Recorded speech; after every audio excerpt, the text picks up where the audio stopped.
So this was a remaking my OC's video, but since I had like six lore important characters, I didn't feel like remaking them before I go to Honduras.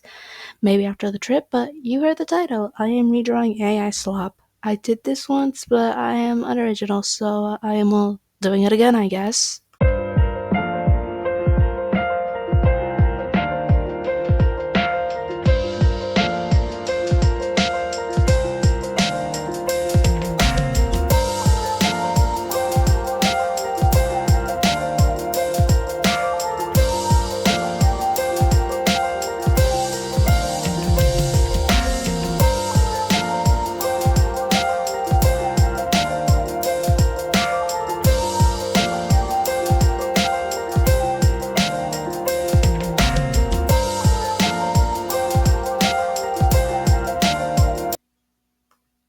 Okay, so what the hell is this?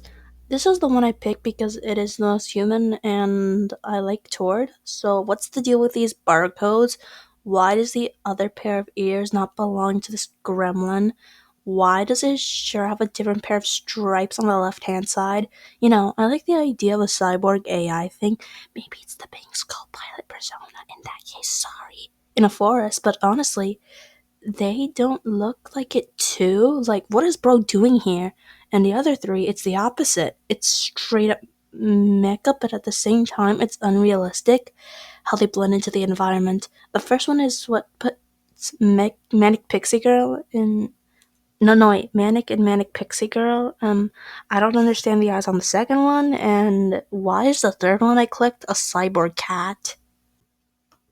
So I went to magma.com to comprehend this steampunk mess and came up with this final design. Man with long hair, long ears, and with striped overalls to cover his chest. His left leg is a steampunk leg, and he has a Tord-looking robot arm for his right. He has cyborg wings and a singular robot eye.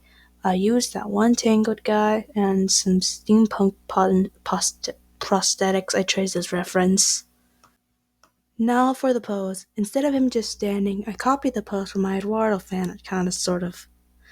I thought of him trying to fight the wind in the forest would be a cool pose, but at first it didn't look like it, so I went to my sketchbook and came up with a better composition, I think, I don't know. I think it would be better if it was vertical, but since I used the time-lapse feature instead of a speed paint, I needed this to work in a 9:16 aspect ratio. I made his jaw a little bit more square by mistake, so oh well. Never mind, chat! So I sketched on Ibis Paint and went working on the background. I went to eyedrop the blue here, and holy shit, that blue burns my eyes.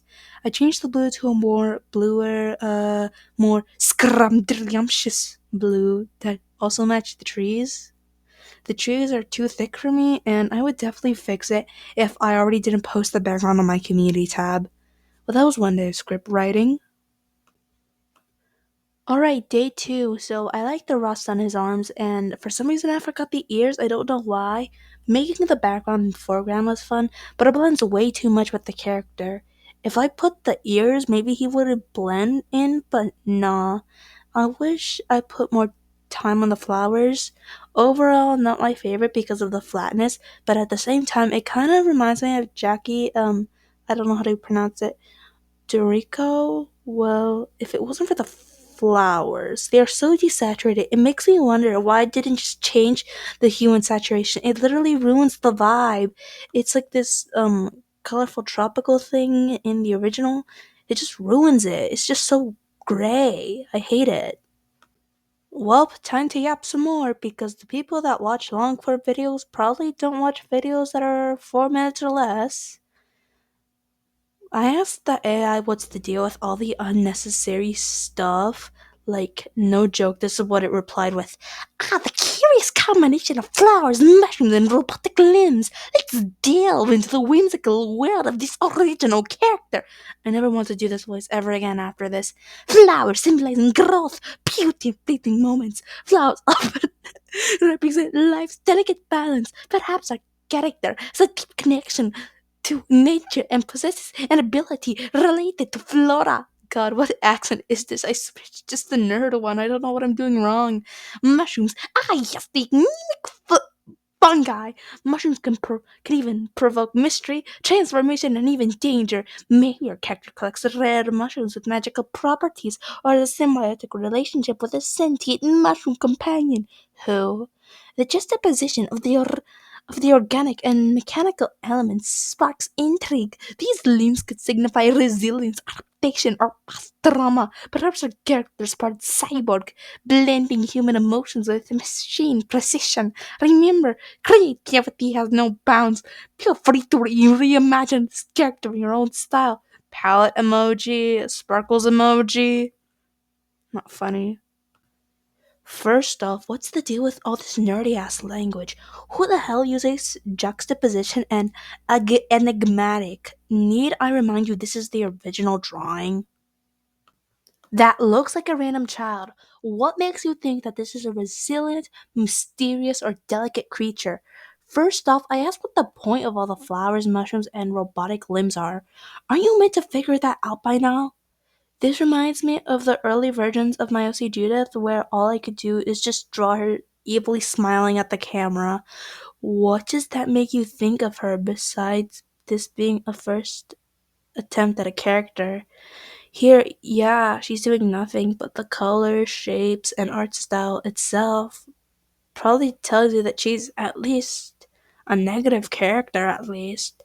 What does this say about Bro's personality?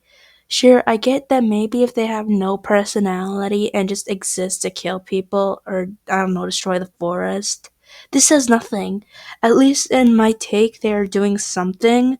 So that's the message for AI, I guess. Just learn how to be expressive and stuff,